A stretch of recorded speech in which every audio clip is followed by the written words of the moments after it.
एणिकी पाठ पढ़े अपाठुआ श्रमिक खाली पाठ पढ़े ना एथिपाई 3 वर्षिया बैचलर वोकेशनल डिग्री भी पाइबे।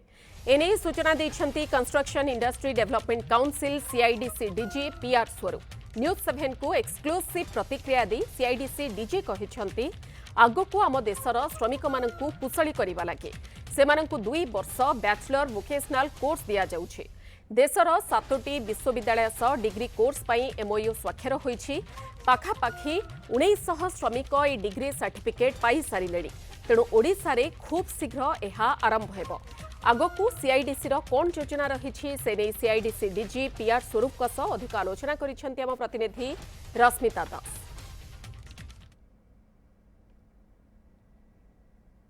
आज हूँ श्रमिक दिवस एवं यही अवसर में जदि कहवा तेरे सीआईडीसी डीजी अच्छा भुवनेश्वर श्रमिकों मानक अनेक प्रकार कार्य सरकार करुँच विभिन्न क्षेत्र में विकास को लेकिन तेरे सीआईडीसी सहित सीधा सड़क आलोचना करवा जे श्रमिकों उन्नति कौन सब कार्य कराऊँच आगक जमी कंस्ट्रक्शन क्षेत्र में केमती विकास हम से नहीं अधिक आलोचना करने आम सहित अच्छा सीआईडीसी जनरल डीजी अच्छा आम सहित पीआर स्वरूप। सर आपका बहुत बहुत स्वागत है हमारे चैनल में।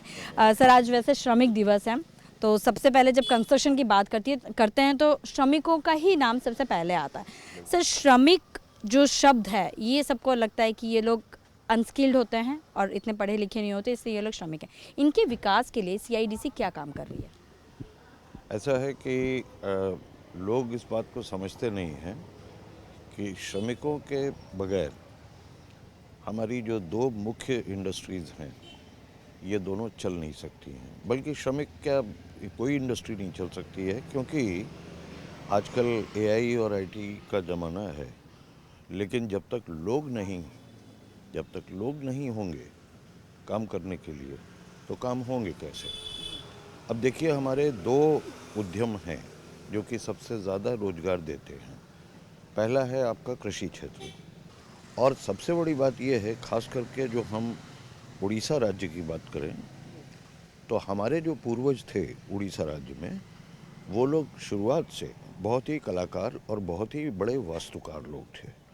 आज की तारीख में आप ये देखें कि बहुत से ऐसे क्षेत्र हैं कंस्ट्रक्शन में जहाँ पर कि उड़ीसा से ज़्यादा आपको और अच्छे लोग कारीगर नहीं मिलते हैं। जैसे प्लम्बिंग ले लीजिए, पाइपलाइन कंस्ट्रक्शन है, इसमें हमारे उड़ीसा के केंद्रपाड़ा से बढ़िया और आपको कहीं नहीं मिलेगा। तो सर उड़ीसा में पर्टिकुलरली 300 से ज़्यादा शायद स्किल डेवलप किया गया तो आगे इस चीज़ को और कितना बढ़ाने का लक्ष्य? देखिए आपके पास में कोई रास्ता नहीं है सिवाय कि इसको बढ़ाया जाए और उसकी वजह मैं आपको बता देता हूँ। और ख़ास करके निर्माण उद्योग में आपके पास कोई चारा नहीं है कि अगर आप इंजीनियर हैं तो आप बहुत महान हैं और अगर आप इंजीनियर नहीं हैं वर्कर हैं तो आपकी कोई इज्जत नहीं है। तो ये सब शुरू होना हुआ। अब उसका परिणाम ये निकला कि आज जब हम हमारी इंफ्रास्ट्रक्चर का डेवलपमेंट कर रहे हैं देश में तो आज हमें 12.5 करोड़ लोगों की ज़रूरत है। 12.5 करोड़। और दुर्भाग्य ये है कि हमारे पास कुल मिलाकर के 2.5 करोड़ लोग हैं। 12.5 करोड़ की आवश्यकता में सिर्फ 2.5 करोड़ हैं।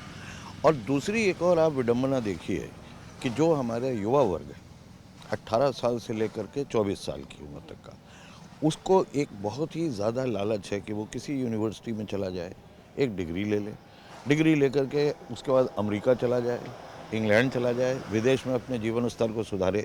मैं इसको बुरा नहीं समझता हूँ, लेकिन परिणाम उसका ये निकल रहा है कि एक फैक्ट्री तरीके की चल रही है जिसमें कि वही पुराने करिकुला सिलेबाई को लेकर के पढ़ाया जा रहा है। इनकी कोई इस्तेमाल या यूटिलिटी नहीं है। ये समय भी बर्बाद होता है, परिवार के बहुत पैसे भी लगते हैं।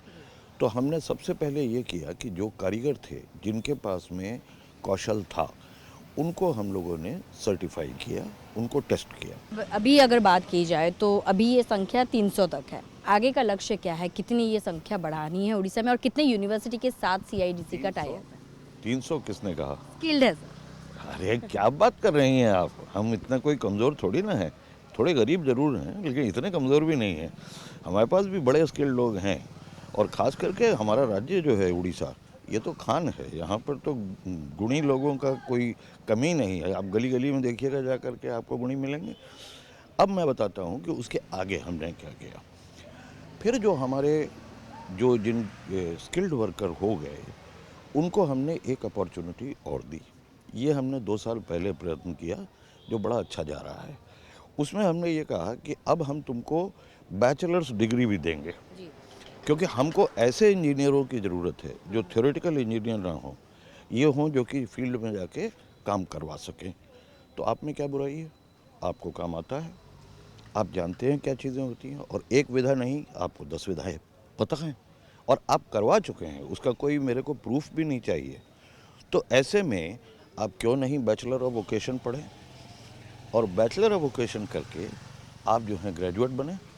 ग्रेजुएट होने के बाद में आप मास्टर बने, मास्टर करें वोकेशन में, उसके बाद में आप पीएचडी भी करें। जब अब अब्रॉड में जब हमारे यहाँ से वर्कर्स जाएंगे, स्किल्ड वर्कर्स जाएंगे, तो ये टारगेट कितना सेट किया गया कि कितने वर्कर्स यहाँ से जा सकते हैं और कितने स्किल्ड, टारगेट का भी नेक्स्ट लक्ष्य क्या है कि कितना बनेगा? मैंने ये बोला है, आह्वान ये किया है कि जितनी यूनिवर्सिटीज़ के साथ में मैं संबंध स्थापित कर सकता हूँ, कर रहा हूँ, क्योंकि यूनिवर्सिटीज़ और कॉलेजेस ही ऐसी जगह होते हैं जहाँ पर कि बच्चे आते हैं, और जब तक बच्चों से आप साक्षात्कार ना करें, जब तक उनसे मिले ना, जब तक उन्हें समझाएं ना, तब तक वो बात नहीं बनती है।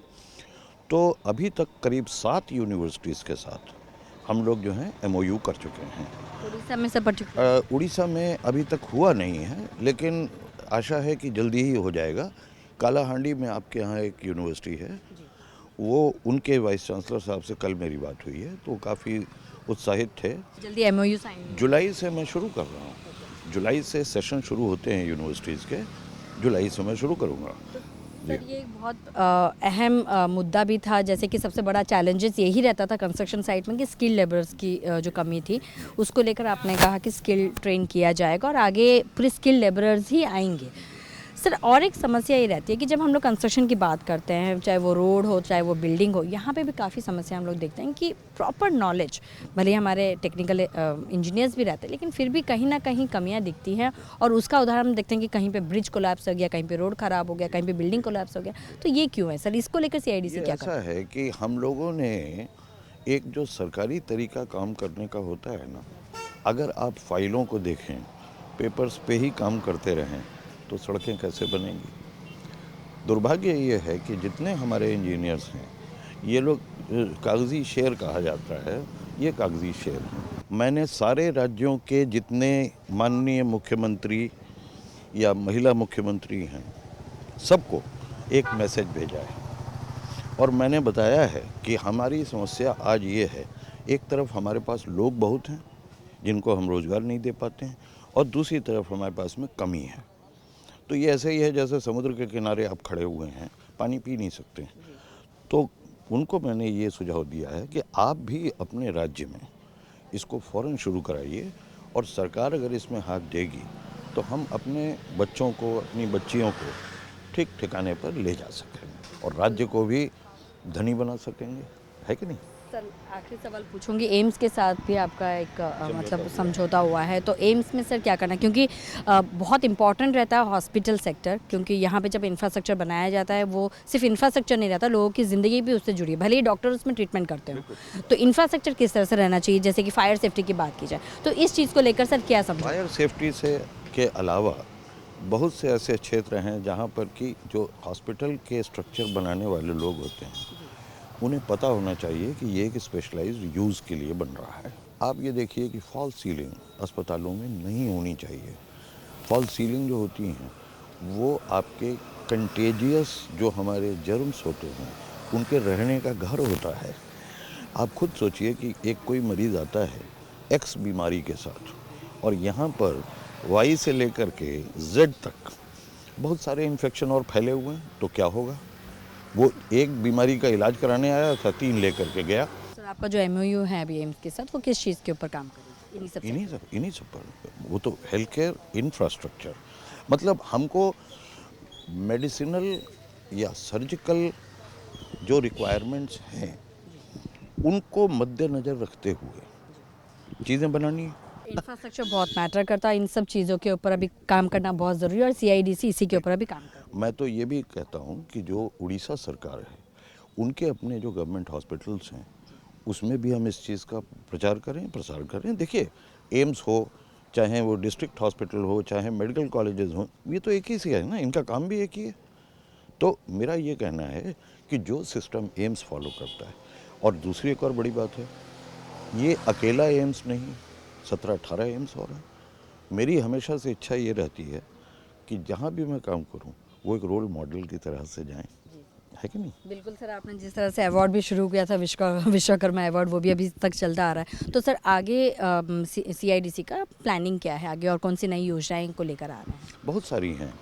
अब अगर उस पर बात करेंगे तो अलग अलग चीज़ों में, जैसे ग्रीन रेटिंग है, वो हम लोग अब शुरू कर रहे हैं और लोग करते हैं, लेकिन उसमें कमियां हैं काफ़ी, उसको दूर करके हम शुरू कर रहे हैं। बिल्डिंग्स जिस तरह से ग्रीन रेटिंग बिल्डिंग्स की हैं, बाकी स्ट्रक्चर्स की हैं, आपके रेलवे स्टेशन हैं, मेट्रो स्टेशन हैं, शॉपिंग कॉम्प्लेक्सेस हैं, they all have to be green. क्योंकि इकोलॉजी के लिहाज से भी देखिए आप, एनर्जी कंजर्वेशन के लिहाज से भी आप देखिए, तो बहुत सारी चीज़ें हैं। आप संपर्क में रहिए, मैं आपको बताता रहूँगा, बहुत सारी चीज़ें हैं, एक दो नहीं हैं। धन्यवाद सर हमारे साथ आलोचना करने के लिए। और जिस तरह से प्लानिंग आप कह रहे थे कि आगे ग्रीन बिल्डिंग्स, ग्रीन रोड्स, इन सब के ऊपर भी ध्यान दिया जा रहा है। तो जमती कहते कि आगू को प्रथमे तो रोचे जो श्रमिक मैंने अच्छा कि प्रकार भाव में गोटे स्किल्ड लेबर हिसाब से ट्रेन करा सर्टिफिकेट मिल कार्य कराउछि एवं आगामी दिन में जी भी बिल्डिंग सब तैयारी हम से सब जिन ग्रीन बिल्डिंग्स रे परिणत किभली हम ता कार्य कराउछि। भुवनेश्वर कैमरा पर्सन अजित का सह रश्मिता दास, न्यूज़ 7।